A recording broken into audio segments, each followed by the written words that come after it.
प्रिय विद्यार्थियों, एक बार फिर आप सभी का भूगोल की इस ऑनलाइन कक्षा में स्वागत है। हम बीए पार्ट द्वितीय में आर्थिक एवं संसाधन भूगोल का अध्ययन कर रहे हैं। पिछले वीडियो में हमने कृषि की परिभाषा और उसके प्रकारों के बारे में चर्चा की थी, जिसमें हमने कृषि के जो विभाजन किए गए हैं उसमें भूमि की उपलब्धता के आधार पे और जल की उपलब्धता के आधार पे जो भी कृषि का वर्गीकरण किया गया है उसका अध्ययन किया था, जिसमें भूमि की उपलब्धता के आधार पे गहन और सघन कृषि और विस्तृत कृषि, जल की उपलब्धता के आधार पे आर्द्र कृषि, शुष्क कृषि और सिंचित कृषि। तो यहाँ तक हमने पिछले वीडियो में चर्चा की थी। इसी क्रम में आज हम कृषि का जो अन्य विभाजन किया गया है उसकी चर्चा करेंगे। आज है उत्पादन के उद्देश्य के आधार पे जो वर्गीकरण है। तो इसका तात्पर्य यह है कि जो कृषि का क्या उद्देश्य है, अर्थात कोई भी व्यक्ति जो कृषि करता है वो किस उद्देश्य से या किस मकसद से कृषि कर रहा है। या तो वो अपने जीवन निर्वहन के लिए खेती करता है, अर्थात अपने परिवार और स्वयं का पेट पालने के लिए करता है, या वह व्यापारिक दृष्टिकोण से कृषि करता है, अर्थात व्यापार के उद्देश्य से, या एक ही प्रकार की फसल को बागानों के रूप में व्यापार की दृष्टि से करता है। तो उत्पादन का क्या उद्देश्य है, इसके आधार पे कृषि को हम मुख्यतः 3 भागों में बांट सकते हैं। पहला है निर्वाहक कृषि, सब्सिस्टेंसिव एग्रीकल्चर, व्यापारिक कृषि, कमर्शियल एग्रीकल्चर, और बागाती कृषि, प्लांटेशन एग्रीकल्चर। तो निर्वाहक कृषि उन क्षेत्रों में की जाती है जहां अधिक जनसंख्या निवास करती हो।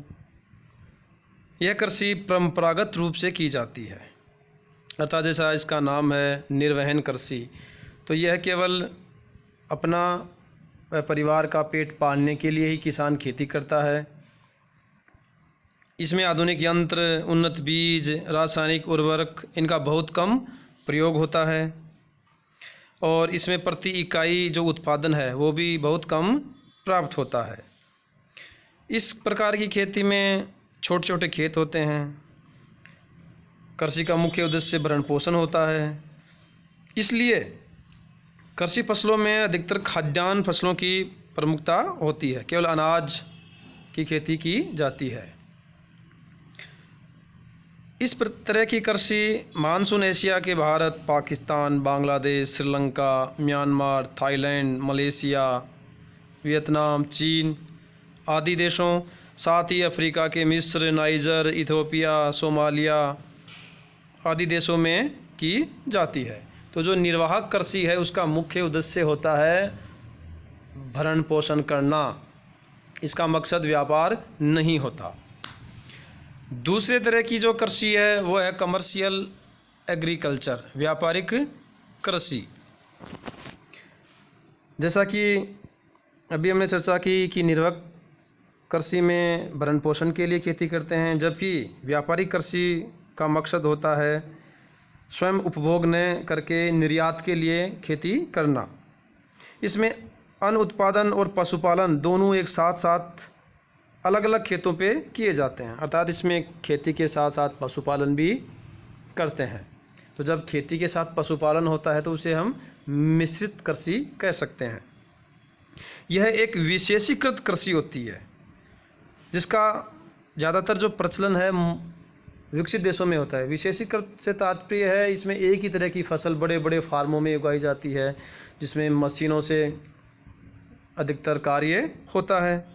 इस प्रकार की कृषि शीतोष्ण जो घास के मैदान हैं, जैसे कि स्टेपीज घास के मैदान यूरेशिया में हैं, प्रेरीज घास के मैदान उत्तरी अमेरिका में, पंपाज जो घास के मैदान दक्षिण अमेरिका में, वेल्ड्स जो घास के मैदान है दक्षिण अफ्रीका में, और डाउन्स जो घास के मैदान है वो ऑस्ट्रेलिया में। तो इन शीतोष्ण घास के मैदानों में यह खेती की जाती है और इस खेती का जो मूल उद्देश्य है वो है व्यापार के लिए खेती करना। उत्पादन के आधार पे जो अगला वर्गीकरण है वो बागाती कृषि। इस प्रकार की कृषि उष्ण और उपोष्ण कटिबंध के क्षेत्रों में की जाती है। जो यूरोपीय उपनिवेश थे उन क्षेत्रों में इस कृषि की शुरुआत की गई, अर्थात अधिकतर जो उपनिवेश थे यूरोप महाद्वीप के देशों के, जिनमें ब्रिटेन, पुर्तगाल, फ्रांस, इन्होंने जो उपनिवेश बनाए वहाँ इस तरह की खेती की शुरुआत की। इन क्षेत्रों में उद्यान कृषि अर्थात बागाती कृषि व्यापारिक दृष्टि से की जाती है। इसमें रबड़, चाय, कहवा, गन्ना, केला, तंबाकू, कोको आदि की खेती होती है। यह खेती बागानों के रूप में की जाती है। इसमें एक बार बागान लगा दिए जाते हैं और कई वर्षों तक उनसे उत्पादन लिया जाता है। जैसे कि ब्रिटिश लोगों ने भारत और श्रीलंका में चाय के बागान लगाए, मलेशिया में उन्होंने रबर के लगाए, और जो पश्चिमी द्वीप समूह है वहाँ उन्होंने गन्ना व जो केला है उनके बागान लगाए। तो भारत में जो चाय की खेती होती है उसकी शुरुआत यहाँ अंग्रेज़ों ने की थी। तो इस तरह उत्पादन के उद्देश्य के आधार पे जो कृषि है उसके 3 विभाजन किए गए हैं: निर्वहन, व्यापारिक और बागाती कृषि। कृषि का जो अन्य प्रकार है उसका विभाजन फसल की गहनता के आधार पर किया गया है, जिसमें 3 प्रकार हैं: एक फसली कृषि, द्विफसली कृषि और बहुफसली कृषि। एक फसली कृषि से तात्पर्य है जहाँ एक ही फसल उत्पादित की जाती हो, एक ही प्रकार की फसल हो। द्विफसली में एक मुख्य फसल के साथ अन्य एक और फसल उत्पादित की जाती हो।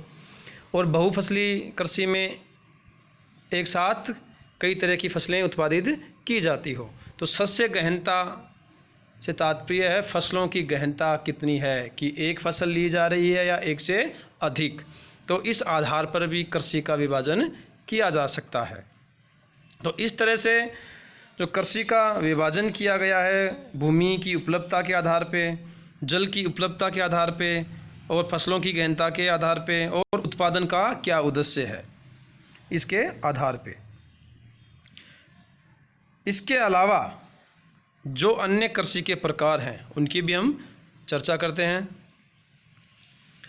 अन्य कृषि प्रकारों में हम ले सकते हैं स्थानांतरणशील कृषि, जूमिंग कृषि, सोपानी या सीढ़ीदार कृषि, ट्रक फार्मिंग, सामूहिक या सहकारी कृषि, डेयरी कृषि, भूमध्य सागरीय कृषि।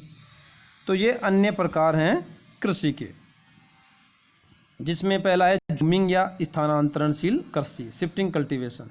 तो इस तरह की खेती जो जंगल हैं या वनीय क्षेत्र है, तो वहाँ उन वन्य क्षेत्रों को काट के या जलाकर मैदान का निर्माण किया जाता है और जो उनकी राख शेष रहती है उसे ही खाद के रूप में काम में लेते हैं और वहाँ बीजों को छिड़क कर बोते हैं और फसल उत्पादित करते हैं।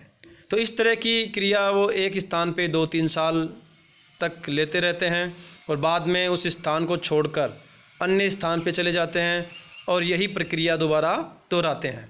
तो इस तरह की खेती में पेड़ पौधों को जलाकर और खेती की जाती है। जैसे देखिए इस मानचित्र में दिख रहा हो, चित्र में जिसमें यहाँ पेड़ों को जलाया गया है, काटा गया है और यहाँ एक मैदान बनाकर कृषि की जाएगी। तो इस तरह की कृषि को जूमिंग या स्थानांतरणशील खेती कहते हैं। दूसरा जो है सोपानी या सीढ़ीदार कृषि, टेरेस फार्मिंग।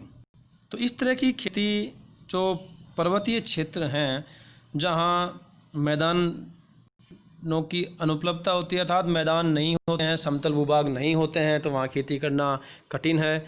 इसलिए वहाँ जो भी क्षेत्र हैं उनमें उन भूभागों को थोड़ा समतल करके मेड़ बनाकर कृषि की जाती है, जिससे वो दूर से देखने पर एक सीढ़ियों की तरह दिखाई देते हैं।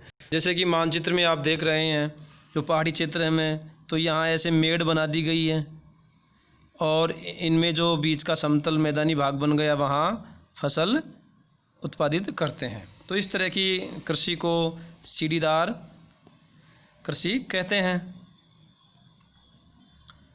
अगली है सहकारी कृषि, कोऑपरेटिव फार्मिंग। तो इस तरह की जो कृषि है वो दो तरह से होती है, इसके दो प्रकार हैं। एक तो सहकारी फार्म जिन्हें कोल खोज कहते हैं, और एक है सरकारी फार्म जिन्हें शोव खोज कहते हैं। तो इस तरह की जो कृषि है सहकारी कृषि, ये जो पश्चिमी यूरोप के कुछ जो देश हैं उनमें की जाती है। तो इस तरह की खेती में सभी जो व्यक्ति हैं एक संस्था बना लेते हैं, सहकारी संस्था, और उस संस्था में अपनी जो ज़मीन है वो उसके नाम कर देते हैं, लीज पे दे देते हैं, और सभी मिलकर उन सभी खेतों में जो सभी ने उस संस्था के नाम दान की है मिलकर कार्य करते हैं। और इस तरह की खेती में जो खेतों का आकार बड़ा हो जाता है, जिससे मशीनों से अधिकतर कार्य किया जाता है।